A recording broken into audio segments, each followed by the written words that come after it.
How to get over someone you've never dated. Oh, sunshine, I've got some experience with this one. We hate our friend's boyfriend. No, you're never going to be happy. Don't know whether to give up. Let me save you some time. I would give up if I were you. God, I'm not very good at this, am I? Oh, this one literally just broke my heart. I like this boy, but he's shorter than me. I feel like I'm being a bit brutal. I really don't want to upset anyone. I just want to help.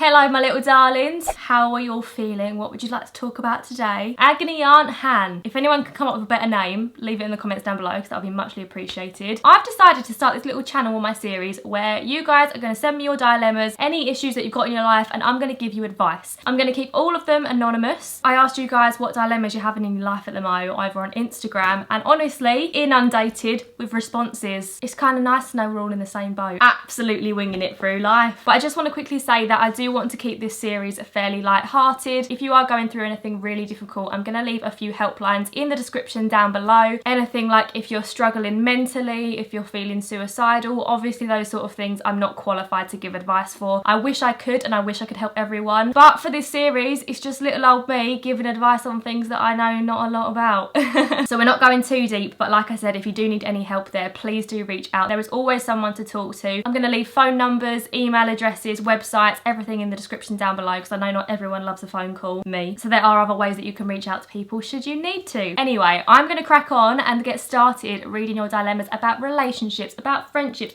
about career choices, about general life. Funny how I'm forever the one giving advice, never taking advice, isn't it? I'm very stubborn, so I'm going to give advice and I'm going to be brutal. I'm not a very wish-washy kind of friend, so I will tell you how it is. If it upsets you, I apologise. We're keeping it nice and chill today. First dilemma is, my best friend left me for her boyfriend and she thinks she's not in the wrong. To be honest, babes, I don't think she is totally in the wrong. I get that it's really difficult when the friend leaves you for their boyfriend. It feels like you've been completely ditched, so I know how you're feeling right now, and it probably feels like the end of the world. I'd be interested to know whether you've got a partner or not, because the only way that I understood when friends left me is when I actually was in a relationship myself, because relationships do take up a lot of time. That's just the nature of it. I think it's wrong if she's totally left you and she doesn't talk to you anymore. She's completely focused on him. Nah, that's not a bit of me. But at the same time, you've got to respect the fact that she's in a new relationship. It's really exciting for her. They're probably in the honeymoon phase. The honeymoon phase isn't going to last forever. They're going to be arguing. She's going to come back to you and ask you for advice.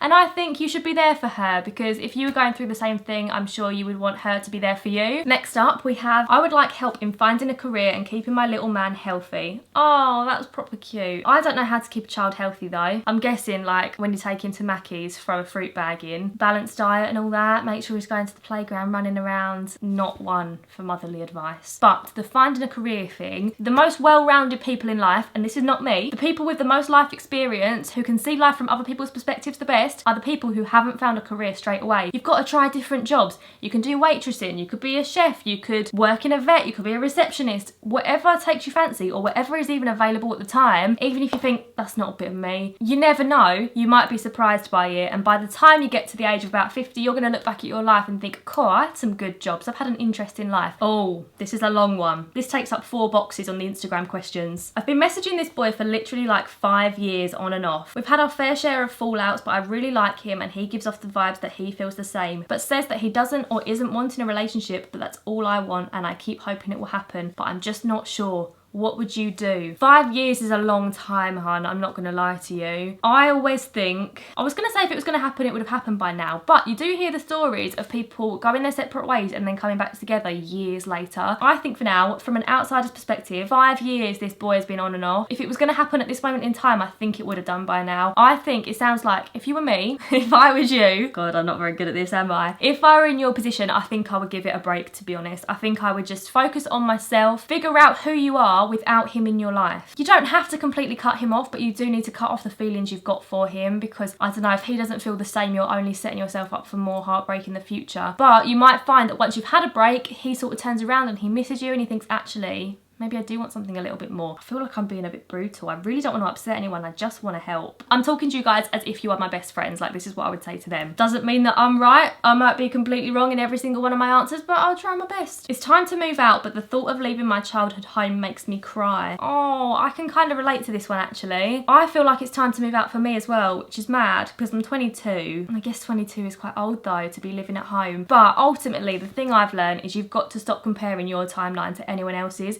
If you don't feel ready to move out, who says you have to? If you're judging your life by what society says, no, you're never going to be happy. If you don't want to move out right now, as long as your parents and your family are all right with keeping you at home, don't feel pressured to. But when the time comes, just know that when you've got your own house and you have moved out, you'll appreciate all the little things that your family did for you so much. I think you've just got to do the big things in life like that when you're ready, and only when you're ready. We hate our friend's boyfriend. They've been together 6 years and she doesn't see how toxic and controlling he is. What do we do? I think you do have to talk to her about it, but you've got to be friendly about it. You can't go at her all guns blazing like, he's not nice, he's toxic, he's controlling. Just maybe try and talk to her, get her to say those things and get her to like realise by herself and let her know that you're going to be there for her no matter what. How to get over someone you've never dated. Oh, sunshine, I've got some experience with this one. You've got to give yourself time, I think. I always say to myself, whenever I'm upset about anything, I give myself a timeline of when I'm allowed to be upset. So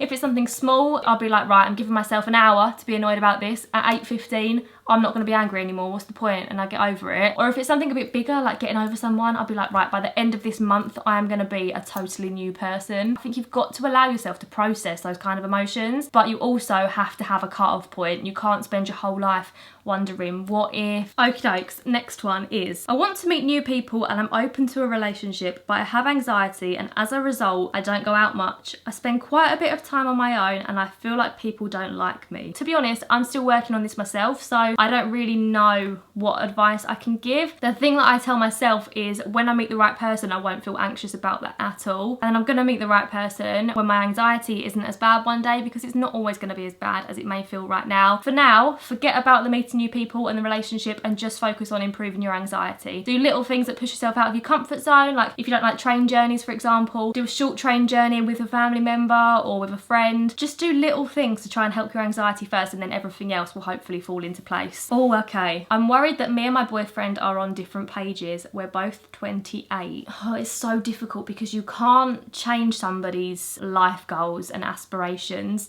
If you're talking like maybe he wants kids and you don't, or you want kids and he doesn't, all you could do is talk about that kind of thing. If you don't talk about it or acknowledge it, then it will never change. I don't think the age thing matters. It doesn't matter that you're both 28. You've got to have faith in the universe. Talk to the universe about it. I know this probably sounds mad, but I talk to the universe when I'm not sure about a decision. I'll be like, universe, give me a sign that this is going to work, or universe, I need a bit of help with this, or universe, please, I want this relationship to work. Speak it into existence. I'm talking to a boy and he's on and off with me every day. Don't know whether to give up. Let me save you some time. I would give up if I were you. Honestly, I'm the kind of person, if someone's not putting in 100%, I have to force myself to lose interest, because at the end of the day, when you find the right person, they're going to give you 100% effort all of the time. There is nothing wrong with you whatsoever. You will find the right person. If he's just not in the same mindset, I would leave it personally. How do I tell my parents I've got a boyfriend? This is my first relationship. Please help. This was something that I was so worried about before I had my first relationship. I don't know why it felt like a really big deal, but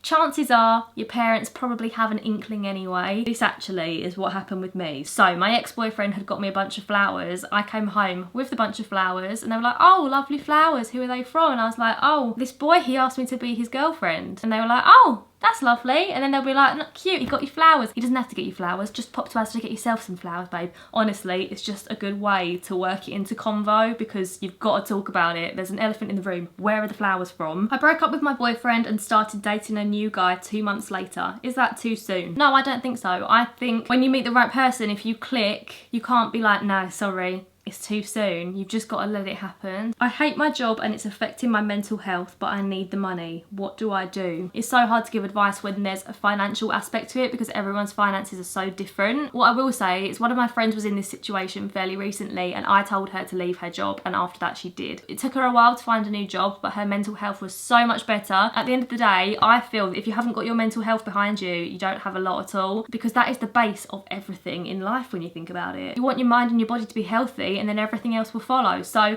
start applying for other jobs. Don't leave your job until you've got something else lined up if you're worried about the money side of it. I think you've just got to try your best to improve your mental health however you can. I'm in a long distance relationship. How do you know when they've run their course? For me, I think if you stop feeling excited about traveling to them, that was a big thing for me. Like, at the beginning of the relationship, I would get on the train and I'd be like, oh my God, I'm so excited to see him and we're gonna have so much fun. At the end of the relationship, I was like, oh, I've got a 4-hour train journey. And I think when you start feeling like that, something isn't quite right. Try and do something to get back that excitedness from the beginning. Go on dates, go on days out, have open chats, have a day where you both put your phones down and you just talk to each other and you go and do something exciting, go and look at the stars, watch the sunset, something cute like that, to see if you can kind of get the spark back. What's your best tips when getting a puppy? Because I'm getting one. Oh, I'm so excited for you. It's literally the best thing in the world. My main tip for getting a puppy is start as you mean to go on. If you don't want them to sleep in your bed, don't let them sleep in your bed from the very beginning. If you don't want to be sleeping downstairs with them for the next 12 years, don't sleep downstairs with them in the beginning. For us, we completely threw Sunny in at the deep end, bless her. Obviously, we gave her support when she needed support and we looked after her completely as we should have done. But at the same time, I think breaking the boundary, the first night we brought her home, she slept downstairs on her own in her crate. She cried for about 10 minutes. The next night she cried for about 5. After that, she didn't cry anymore. So think about your future life. I'm so sorry if the lighting isn't great in this video, by the way. It's a very cloudy day. If it's getting brighter and darker, I apologise. This one makes me feel really sad. So next up we have, my mum keeps treating me like a child and telling me what I can and I can't do. She tells me to lose weight and manipulates me. Also, she does not want to spend time with me and I've spoken to her, but she never listens. This must be really difficult. I think you've got to try and stay strong in your own mind and know that even when she is telling you to lose weight and she's manipulating you, you obviously know that she's manipulating you. So try and block it out in your head and maybe create your own little bubble, your mum-free bubble, where you speak to yourself nicely and the little bubble bounces back anything that your mum says to you. There's a guy who's perfect for me on paper, but I have no romantic feelings for him. Leave it then. If there's no feelings there, that's not your fault, and that is the most important thing. He might have the hair colour, the eye colour, the kind of job that you'd look for in a partner. None of that matters if you don't have feelings though. A close girlfriend of mine wants to get with my ex, who I'm not fully over, and he keeps talking about me to her very negatively. What do I do? Do I let her have him or is it not right? I've told her I'm fine with it and I genuinely want her to be happy as she's a good friend.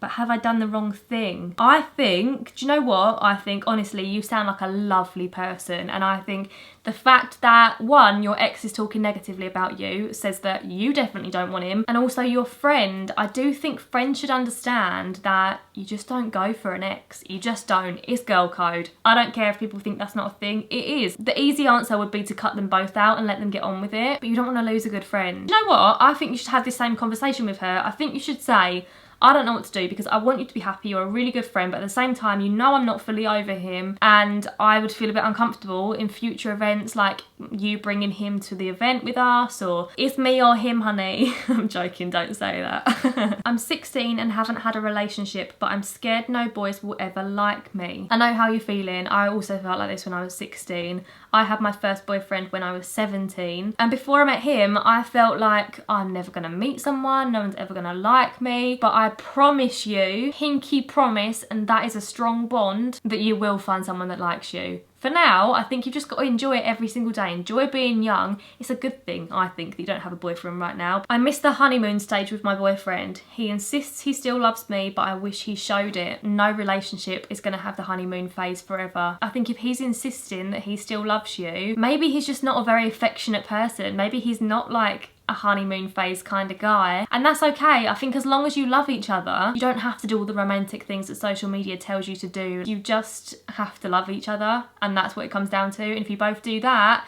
honeymoon phase or not, I think your relationship is a success. I like this boy, but he's shorter than me. Do you know what? Everyone's got their type, but if you like him, you like him. Bless him. There's not much you can do about his height, so he might feel insecure about it. It's the same as you having an insecurity and him being like, I like her, but she's taller than me. Like, that would make you feel rubbish. So at the end of the day, Everyone's going to shrink when they're old. If you end up living a long, happy life together, you'll probably be the same height by the end of your life anyway. Everyone shrinks, right? I'm joking. There's so much more to a person than their height. If you like him, you like him. If you get on well, go for it. Okay, I also set up an email account for this video. So for the future, if you want to send any dilemmas to ineedhelphan@gmail.com, feel free. If you feel comfortable including a video of yourself explaining your dilemma, that would be fab, and then I can include it in the video. Obviously, if you don't feel comfortable doing that, you don't have to. Hi Hannah, my problem is a guy I'm friends with. Let's call him Bill. He's liked me for years to the point it's a little obsessive. I now have a boyfriend who Bill's kind of friends with. Every time I go out with my boyfriend, Bill messages me saying he's really sad, lonely, or having a panic attack. I always obviously help him, but he's made it clear it's my fault he feels that way. I don't want to cut him off as I think that will hurt more, but I also think me staying so close with him upsets him and my boyfriend a little. What do I do? He sounds like an obsessive ex that wasn't even an ex. I don't think it's fair that every time you're going out with your boyfriend, trying to enjoy your life, Bill's at the end of the phone. That's not on. It's not your fault. I think maybe don't cut Bill off straight away, because that wouldn't be a nice thing to do, but try and distance yourself a little bit. Maybe help him meet some new friends if possible, or try and divert his attention away from you. Encourage him to download Tinder and little things like that. Try and drop some hints that he needs to move on, you know. Every one of my friends is getting married and I'm single and can't seem to find the one. Feeling very lonely. Girl, I feel you. I'm the only single friend I know. I'm the only one that's not interested in dating or boys, or I'm not seeking it. I wouldn't turn it down if it landed on my doorstep, but at the same time, I'm not going out searching for it. I know how it feels to be lonely sometimes though, especially when everyone else is settled in their relationships. It can be really difficult, but I can't stress enough in this video how important it is to not compare your timeline to other people's. Try and change your mindset. Make the most of being single and having you time and doing what you want to do, not having to think about someone else, because you will find that person when the time is right, and you don't want to look back and think, oh, I wish I'd enjoyed my single years a bit more. Take the bull by the horns, or whatever the saying is, and run with it. Okay, there are so many. I'm going to answer 2 more because this could definitely be a series. My mum wants me to pursue a solicitor's career, but I want to join the police. She disapproves. Sorry, mum,